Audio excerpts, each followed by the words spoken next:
Where is Balake at? My name's Blake. Do you want to go to war, Balake? I'm for real. Aaron. Aaron is here, everyone. Welcome back for a little bit more SPTV on this fine Monday afternoon. Remember, everybody, every day is a great day not to be in a cult. Okay, the title of this video is Tom Cruise begged to help reform Scientology. This is not clickbait. I don't do clickbait, but this is not clickbait. Let me share with you something. This is very topical.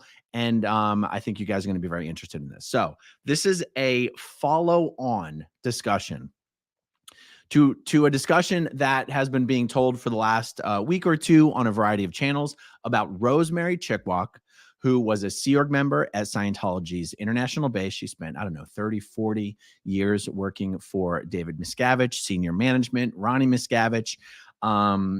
She's got a very long, had a very long Sea Org career. And at one point when she was not in good health, she was treated like other elderly Sea Org members are treated, which is sent off to a home to die without proper care and medical supervision. And then she had over $160,000 of credit card debt fraudulently run up in her name, because that's what Scientology does with its elderly workers who they know don't have a lot of years left on their life. Just use fraudulent credit card applications to take on hundreds of thousands of dollars of unsecured debt that will just be wiped out when the person dies anyway. So what's the harm? And all that money goes right to Scientology. Rosemary's son, who himself is a former Sea Org member, and with the help of a member of the Miscavige family and the help of a member of the Hubbard family and some assistance as well from the Aftermath Foundation, helped his mother Rosemary escape from the place where she was being held. And the Aftermath Foundation helped her over the last year get professional medical care in an assisted medical facility and all this kind of stuff. The story is both heartbreaking and also heartening that real help is out there for Sea Org members, even elderly Sea Org members who have nothing in the real world. Help is available to help those people restart their lives as needed. Okay, so that story, Rosemary's story, Mike Brown's story. Some people might know Rosemary as Rosemary Brown. Some people know her as Rosemary Chickwalk.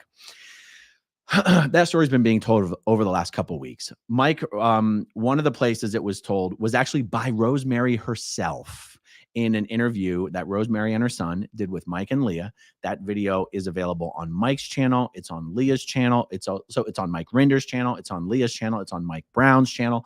I have a link to it in the description down below. Okay. Mike did a little follow-up blog post here. And he says here at the bottom, here is a copy of Rosemary's letter to David Miscavige and Tom Cruise. I remember seeing this letter about a year ago and change, and just thinking, I'm dying for the day this letter gets made public. Now, Rosemary had attorney Graham Barry, based out of Los Angeles, send a demand letter to Scientology's lawyers.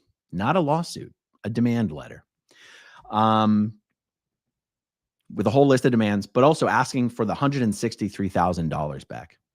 Scientology's lawyers never responded to Graham Barry, but they did, without even informing Rosemary, direct deposit $163,000 into her checking account. Rosemary Chickwalk and Graham Barry brought Scientology to its knees with a letter, not even a lawsuit, just a freaking letter. This is how vulnerable Scientology has become. This is how aware David Miscavige is that their crimes, their financial crimes, their credit card fraud, wire fraud, identity theft against the elderly is putting Scientology's tax-exempt status at risk. And there's nothing Miscavige will attempt to protect more than Scientology's tax-exempt status. Prior to sending that demand letter, Rosemary sent a good faith letter to Tom Cruise and David Miscavige from the very charitable position of assuming that they perhaps did not know a lot of the stuff that was happening in the Sea organization to elderly Sea Org members. And what I'm about to share with you is that letter. It's a little lengthy. I'm going to read the whole thing. Maybe I'll break it down afterwards into chapter breaks for each paragraph or whatever. But I want to read it. I think it's worth reading. And I hope other people read it as well, because the more people, I mean, this letter went directly to David Miscavige and directly to Tom Cruise. And anyone who wonders whether Tom Cruise really understands the kind of stuff that goes on in Scientology, they should wonder no more. So let's take a look at this. To David Miscavige, chairman of the board, RTC, to Mr. Tom Cruise, IAS Freedom Medal of Valor winner from Rosemary Chickwalk, former Sea Org member, Scientologist, regarding resignation, personal plea for freedom from harassment, and petition for positive systemic change in Scientology. Gentlemen, my name is Rosemary Chickwalk. I'm currently 75 years old. For possibly the first time in my life, I'm finally in a healthy place. For the first time in more than 35 years, I'm free. I write this letter for two purposes. First, please accept this as my formal, peaceful resignation from the Church of Scientology, an institution for whom I devoted my entire adult life, chasing the promise to ascend the bridge to total freedom. With this first request, I beg that I be allowed to live out the rest of my life without suffering the consequences imposed upon people determined by the church to be suppressive persons. In that regard, I am asking that no orders of a fair game nature be issued against me, that the church not disparage me or my family,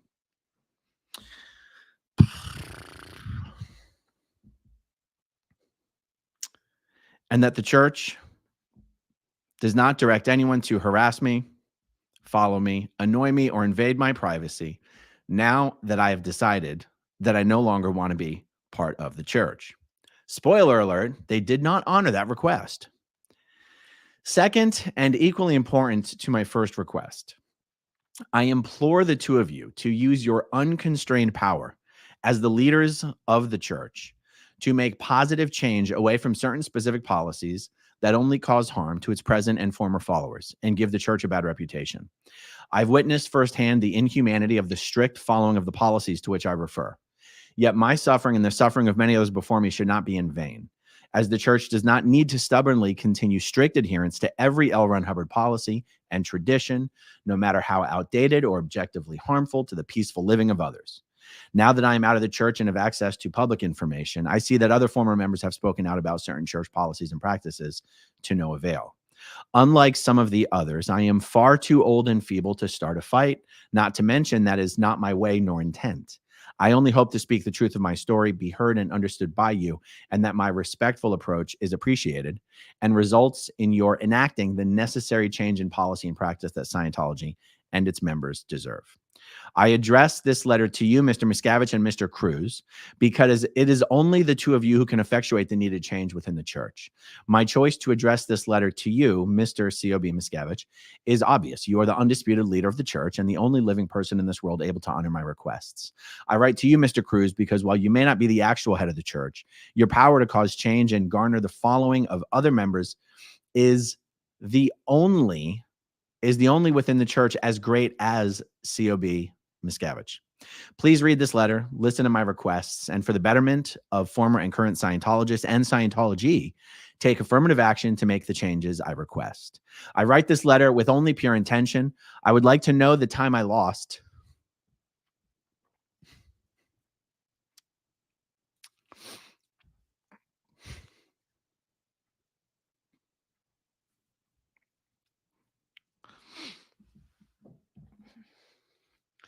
Give me a sec.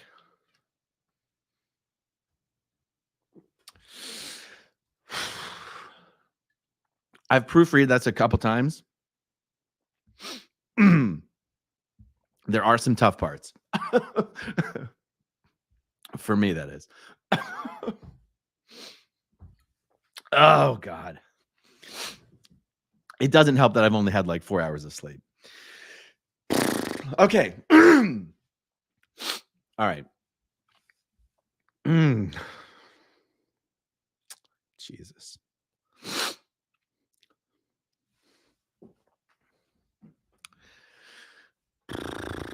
Let's see if the next paragraph is all right.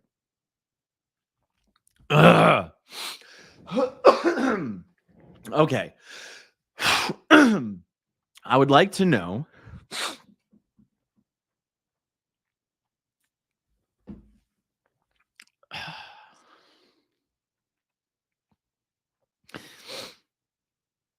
All right. I'm going to skip that sentence.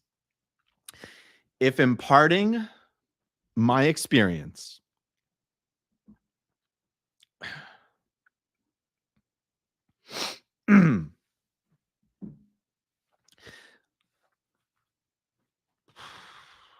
causes you to make change and help others, then I will be fulfilled. Gentlemen, you are my only hope. While Mr. Miscavige, you know of my lifelong servitude to the church.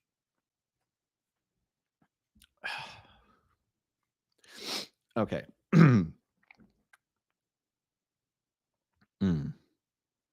While Mr. Miscavige, you know of my lifelong. Fuck. All right, give me a sec.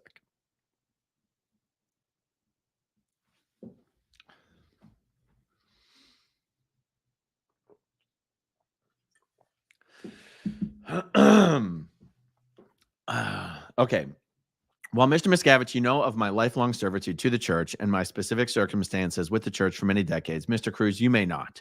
So while I will not bore you with the painstaking detail, I provide minimal context for my various requests for change. In February of 1987, during a difficult time in my life, Scientology promised me the opportunity to ascend the bridge to total freedom free of charge if I joined the Sea organization. I agreed, gave away all of my worldly possessions.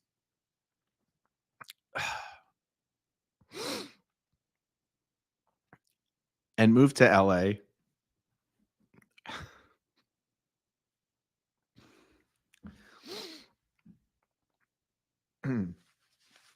With my 10-year-old son, Michael. Okay, so her son, Mike Brown, is the one I've been doing videos with lately. And you guys can find him on YouTube at Mike Brown 101. And yeah, Mike himself, as you can see, basically was put into the Sea Org at 10 years old. All right. After many months of manual labor and study on the PAC Estates Project Force, PAC basically means L. Ron Hubbard Way, and Estates Project Force is the Sea Org boot camp. I graduated and was assigned to my first post as the communicator secretary for Ronnie Miscavige Jr., Mr. David Miscavige's brother. This assignment had me in Los Angeles at the same location as my son. But in I didn't think this was going to be so hard. I'm not going to lie. Okay. But in 1989, I was moved far away from him to the property known as the Int Base or Golden Air Productions, located near San Jacinto, California. I'm told that's pronounced San Jacinto, even though I would usually say San Jacinto. Okay. Scientology did not allow my son to accompany me. Even though he was very young, I was required to leave him behind. Even the families who are on the same base are only permitted very infrequent visitation with their children. The separation of children from their families should not happen, and this leads me to my first plea for help. Please.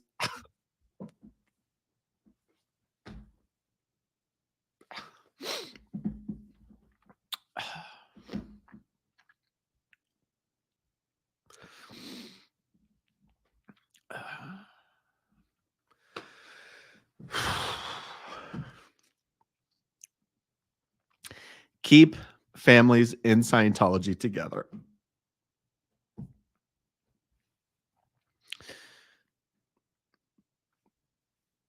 Please help me effectuate change.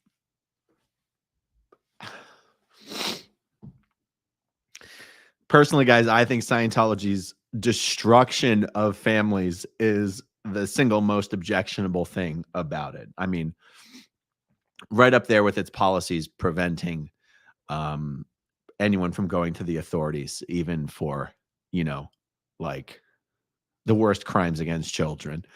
But I sort of consider those two subjects to be somewhat related, you know, preventing people from seeking justice for crimes against their own children is somewhat adjacent to the concept of destruction of families anyway. But honestly, this is why I feel Scientology deserves to be taken down, deserves to lose its tax exemption, deserves to be humiliated on the public stage, primarily because of how it destroys families. Okay. She continues. As you know, Mr. Miscavige, I was assaulted in the Sea Org. When Religious Technology Center learned of this fact, I was interrogated for multiple days as though I was to blame for being sexually assaulted, which, as you know, is standard in Scientology. For the next several months, I was confined to a small section of the INT base and made to do heavy manual labor and sleep in a trailer without plumbing or heat as a punishment for speaking out truthfully about my abuse. As we all know, there is no system in place for a staff member to report abuse of this nature without the threat of reprisal. In Scientology, a victim is required to explain on the e-meter what she did to cause the abuse. This practice follows LRH policy. Now that I have access to the outside world for the first time in decades,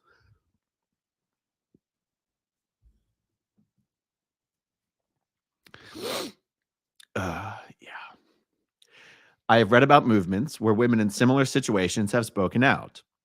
Their courage in standing up to their attackers has helped give others strength and deter abusers. Anyone who is subjected to any type of abuse should be encouraged to report it without fear of repercussions and not made to feel they caused the abuse or will be punished for reporting.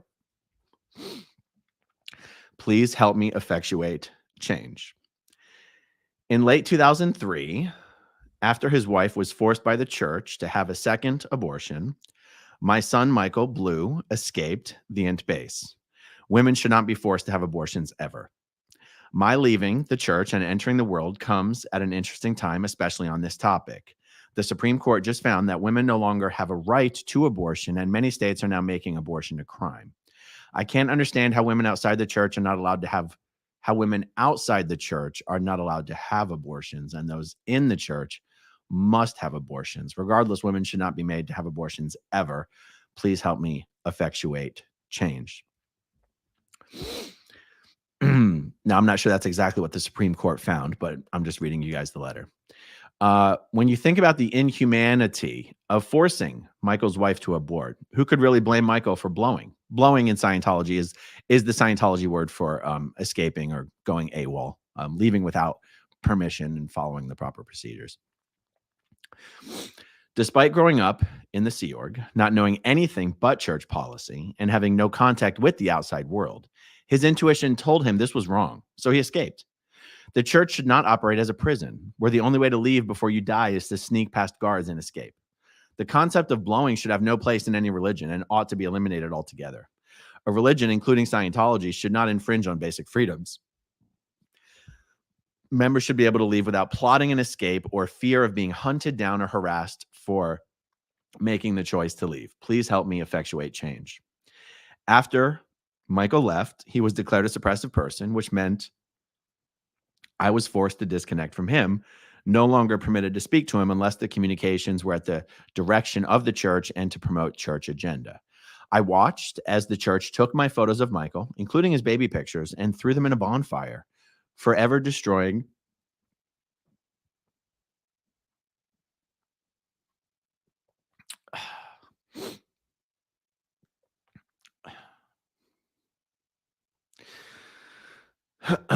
forever destroying the only memories that I had left of my son.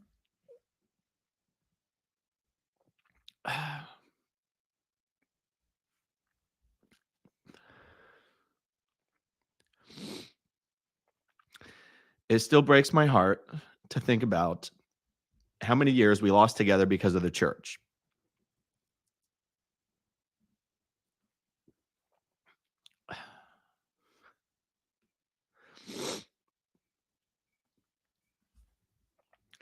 Parents should not be forced to disconnect and end communication with their children. Please help me effectuate change. Those in the Sea Org knew how much I loved Michael and were afraid I would not continue to disconnect. Consequently, in March of 2004, I was loaded onto a bus and driven to the Rehabilitation Project Force in Los Angeles, which is known as the PAC RPF, with others from my base. We were informed that we were being kicked off the base for our crimes against humanity, mine for being the victim of abuse and needed to be rehabilitated because of the indoctrination I had received on Scientology policy and the church's belief that the victim plays a role in any sexual indiscretion. This punishment did not seem as crazy as I now recognize it was. Over the next 6 years, I lived in overcrowded, dirty rooms with little to no pay, secondhand clothes, improper diet, and was forced to perform heavy manual labor all day, every single day. We were treated as less than human and not provided any of the promised church services to get further up the bridge. We were treated worse than any modern day prisoners in every way. Regardless, these punishment rehabilitation work camps should be abolished. As nobody has free choice whether to go and nobody is free to leave once there, that deprivation of freedom is just plain wrong. Please help me effectuate change. I think you guys would be interested to know that the RPF program has been abolished at every Sea Org base, at least for the time being. Again, not because anyone had some change of heart that it was wrong, but because they probably were like, you know what, we could probably get more work out of these Sea Org members if we put them back on post, and then they wouldn't be complaining about wanting to get auditing all day. Anyway, Miscavige probably realized that the RPF program was creating a hell of a lot more problems for the Sea Org and Scientology than it was solving. And but yeah, it's not. But you see, will Scientology admit that they got rid of the RPF program? I bet they wouldn't. Scientology in the past has acknowledged the existence of the RPF program and called it voluntary religious, whatever the hell they called it. Even in certain media programs, Scientology has on the record acknowledged the reality and the existence of the RPF program. Will Scientology acknowledge that they have abolished the RPF program?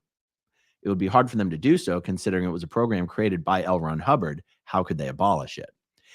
If they were to publicly acknowledge that they abolished the program, they would have to acknowledge that they've gone against L. Ron Hubbard policy. They would also have to describe why they abolished it, which would be hard to do without shitting on L. Ron Hubbard, or admitting they actually did something wrong. Have you ever heard Scientology ever admit that they did anything wrong? No, you haven't. But it's interesting that this is one of the major changes that have occurred recently. And yet it's something that has occurred recently. I'm sorry, secretly. Scientology didn't like announce to its members that there's no more RPF. They just quietly got rid of it. Okay. While at the RPF, I began to experience pain and numbness. When I asked for help, I was told that I would be fine and to continue working. The pain continued until finally in September 2011, I collapsed. I was having a heart attack that required triple bypass surgery. I was quickly removed from the hospital by the church and placed into a rehab facility for 19 days before I was moved into a berthing on the upper floor of the main church building. This is the big building on L. Ron Hubbard Way that looks like a V-shaped building. It's on the southwestern corner of L. Ron Hubbard Way. All right. I was sick. My room was cold. I had no medical attention. No one checked on me. And I was only given food when one of my roommates would remember to share with me. My misery was overwhelming. As soon as I was strong enough to stand, I was put back to work and routinely chastised for my inability to keep up and follow orders despite my pain. I spent every day for years thinking that I was going to die, either from the pain or from starvation. These conditions are not okay for members with serious medical needs. I cannot help but reiterate that this is the experience of a Sea Org member who had spent decades working at the Scientology's secretive international management base in Gilman Hot Springs, California. The Sea Org members at that base are supposed to be the most qualified, the most valuable, the most trained and experienced and prized Sea Org members. I say supposed to. That's what Scientologists would believe is the reality of the situation. It is supposed to be an honor and a privilege to be considered one of those elite level Sea Org members. Now, the truth is Scientology's international management structure doesn't exist anymore. And the international management entity doesn't exist on that base anymore. The only thing on that base now is the movie studio, Golden Era Productions.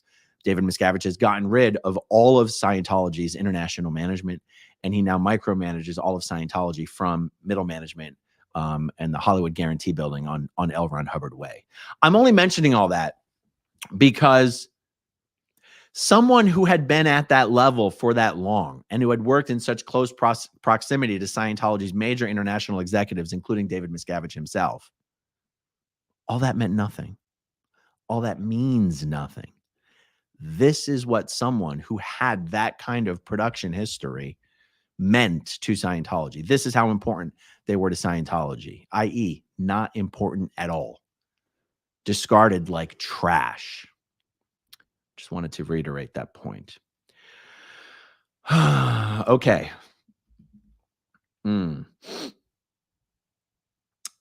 Okay, let me see. Where was I at on this? Okay. These conditions are not okay for members with serious medical needs. There was no phone call to 911, and I was not permitted to call anyone on the outside, even during this time of physical and emotional suffering.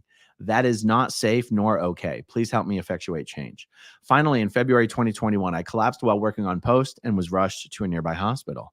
I was dehydrated, suffering from pneumonia, and unresponsive. I was told I was going to die because my heart condition had gone untreated for the past 10 years. After about 3 days of being on oxygen while hooked up to an IV, I started to slowly recover. Over the next 45 days, I remained hospitalized, receiving much needed medication, oxygen, and physical therapy. When I became strong enough to leave the hospital, the church medical office informed me that I was a risk to keep on the base because if I required medical attention, emergency services would have to enter the premises, something that the church wanted to avoid at all costs. All people should have access to proper treatment and medical care. Please help me effectuate change. When I was finally sent out to pasture at a non-church run facility, I discovered the internet, something that I'd never been allowed to use during my time in the church. Before then, I had no idea how the outside world operated. I'd been deprived of access to the internet, deprived of access to freely make telephone calls or send text messages to the outside world. I'd been strictly confined in a world where I had no freedom nor ability to access outside information. This is not okay. Please help me effectuate change. For decades, I was paid $50 a week for the 70 hours or so of work that I was performing each week for the church. After 35 plus years as a SEERG member, I'm left with no savings, no assets. My body is broken from an untreated heart condition, and I'm no further up the bridge to total freedom than I was decades ago. I lost my family and all that should have been a free life, following false promises without the ability to leave. As of last month, I remained on the payroll of the church, receiving the usual $50 per week. Upon honoring my request for formal resignation from the church, I expect to be removed from the church payroll. I'm finally reunited with my son, Michael, and truly enjoying the taste of freedom, something most fundamental to all non-Scientologists. Scientology's strict adherence to the writings of L. Ron Hubbard without even the slightest deviation must change. Not in every way, of course, but at least in the ways I mentioned above. While I regret my lifelong devotion to Scientology, I am not advocating the abolishment of the religion in all forms, only those policies and practices that infringe on individuals' freedoms. This letter is a request for change in hopes that the hundreds of people still working for the church that I consider friends are treated better than I was, and that the life of Scientologists and ex-Scientologists can improve. I hope that the tone of my letter and my desperate plea is appreciated by both of you. I do not write to condemn the church. Instead, I am hopeful that the church can exist in a way that is not so harmful. If the church is willing to deviate from its rigid, literal following of every L. Ron Hubbard word, the change I've requested is possible. And the two of you can be heroes as the two who invoked the humanitarian changes and resurrected the church and its dwindling reputation. Lastly, I stress my plea not to be harassed as suppressive persons have been in the past. I am a good and nice human being and want to have this time reconnecting with my family and making up for lost time without having to look over my shoulder or fear the church is coming after me. I hope we can all agree that there should always be free choice for every human being in this country. If a person decides to leave, as I have now, the doors should swing open both ways, allowing people to walk in or out without consequence. The scarlet stamp of suppressive person should end, as should the harassment that accompanies that stamp. If someone speaks positively about the church after leaving, great. If someone has something negative to say, that is their right too. I ask you one last time, Mr. C.O.B. Miscavige and Mr. Cruz, please help me effectuate change. I want to make sure you get this letter so you can make the changes I requested. By August 24th, please send me an email to the following address confirming that you've received this letter. If I don't hear from you, then I will find another way to make sure you receive it so that you can help me and others. And a copy of this letter was sent to official Scientology positions where, you know, this letter, when it's sent to these people, as you see in the bottom section, communications such as this are supposed to be scanned into the data files. Basically, all communication sent to those people is generally considered it will be received by those people. At least that's what Scientologists believe. The truth is very much different than that. That was an incredibly well-written and fairly written letter. Rosemarie did not get any response to that letter from anyone in David Miscavige's office or anyone in Tom Cruise's camp. It was after this, after much time had passed, that the demand letter was sent. And the demand letter gave Scientology a due-by date. Respond by this date, or we will formally file a civil lawsuit against David Miscavige and Scientology.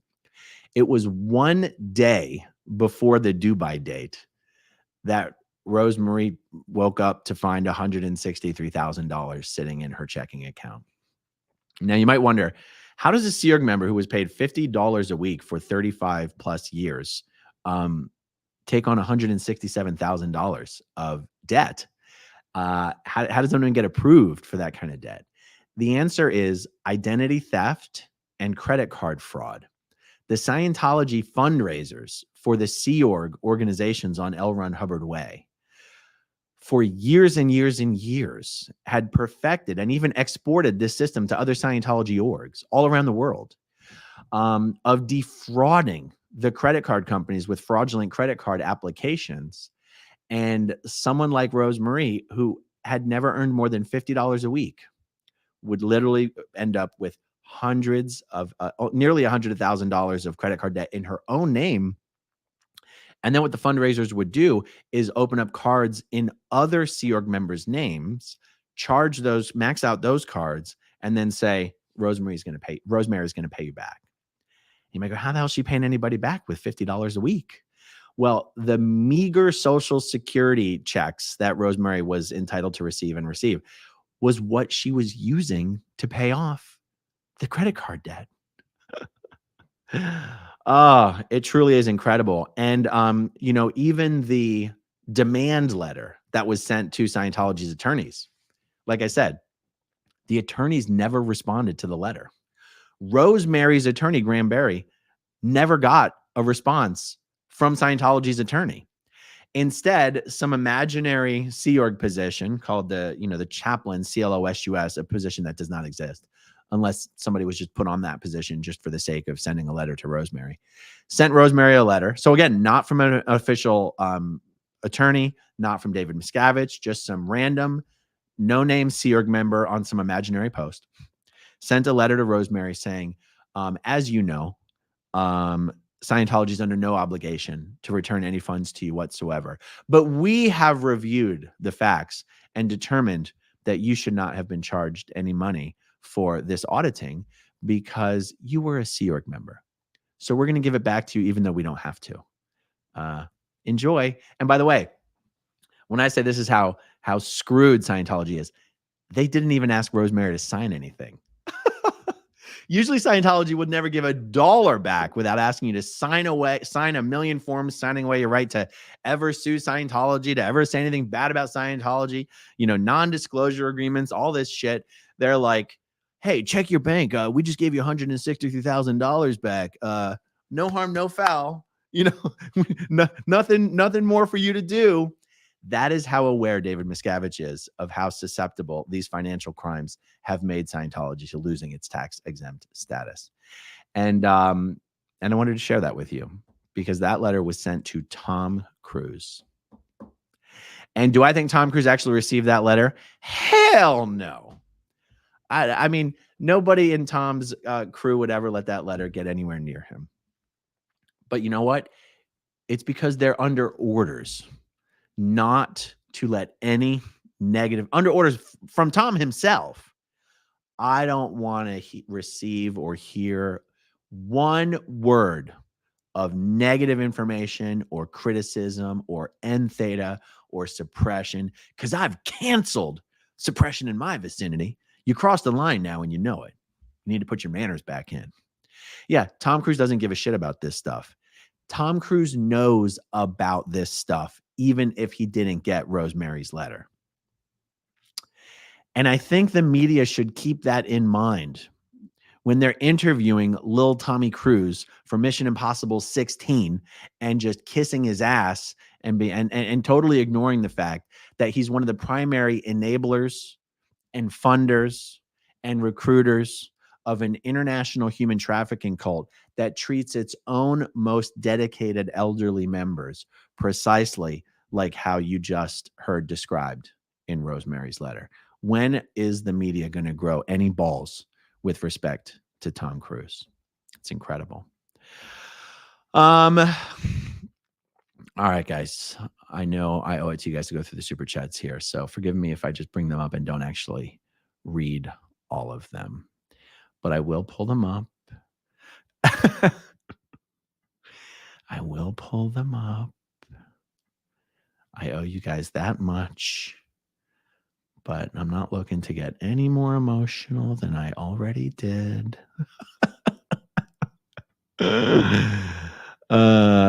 Shelly Swanson, do you think David Miscavige and Tom Cruise ever actually received this letter? I don't think Tom ever received it. I wouldn't be shocked if David Miscavige was at least made aware of its existence, but I also wouldn't be shocked if he wasn't. You never really know which way that's going to go. I'd be interested in Mike Rinder's opinion on that, though. Gabe, I think the jury is out on this one. If Scientology gained their tax-exempt status by fair gaming the agents in charge, can they be sued for that? Coercion, harassment of the agents, etc. Gabe, in my personal unqualified layman's opinion, I do believe that once the IRS has a new present time justification to review Scientology's tax-exempt status, that the way Scientology brought the IRS to the table by using the fair game tactics will at least factor into the equation of the review of that tax-exempt status. It will not be what sparks off the review. I believe it will just be a piece of the puzzle once the review begins. That's my guess. All right, let's see, guys. Cruise supports all the criminal activity and has 0 Fs to give. I totally agree. Holy shit, Redneck Virgin Mary. Was that a typo? If that was a typo, please email me and we'll get it fixed. But otherwise, my goodness, very generous of you. Thank you. Salty Carmen, I really hope Scientology crumbles fast. The good news, guys, is that Scientology is crumbling very, very fast. I do not believe the crumbling is accelerating, but it is continuing. It would almost be impossible for it to accelerate when you consider that like the lowest hanging fruit, the people who are going to be outraged by the stuff that you like what you just heard, the people who were outraged by Going Clear, the people who were outraged by Scientology in the aftermath, those people have left. That's the low-hanging fruit. The people who are still in are the ones who are in despite the fact that it is now easier than ever to become aware of the abusive policies and practices. There's abusive policies and practices that exist on staff and in the Sea Org that, to be fair, some public Scientologists aren't even aware of. But you have to be willfully ignorant at this point to not be aware or become aware of these things. And that is why the decline of Scientology is steady, but I would be hesitant to say that it's actually accelerating. What I can tell you is that the Aftermath Foundation every single week is helping people who are escaping from Scientology. That's what I can tell you. Scientology is already small to begin with, you guys. 30,000, 30,000 at the absolute generous utmost estimates. Probably more like 20,000, 25,000. Active Scientologists on any given week or month, maybe 15,000. It really is tiny. And not everyone leaving Scientology needs help leaving Scientology. So the fact that the Aftermath Foundation is helping people who are leaving every single week, that is at least because we're already working with small numbers, is a testament to the fact that people are waking up, people are leaving. It is steady. And even still, though, it's hard to put an estimate on just how long it will take. And what does the collapse of Scientology, what would that really look like? What would that really mean? To me, what that means is getting their tax-exempt status revoked. And then the floodgates will open for various lawsuits because they will no longer enjoy a particular brand of protection that they have in the courts afforded to, organizations that have religious status by the US government. So to me, it's about getting the tax exempt status revoked, and anything that happens after that, icing on the cake. Let's see. Pat Shore, thank you very much. Cassandra Reiners, thank you very much. All right, guys, believe it or not, I actually have a lot more to do today. A lot more videos coming. So stay tuned. Hit that subscribe button if you haven't yet, guys. Hit that like button while you're down there. And thank you to everyone who watches until the very end. And I'll talk to you soon. Okay, if you want to see my rock and roll songs, click right on this guitar. And if you want to see a different one of my videos,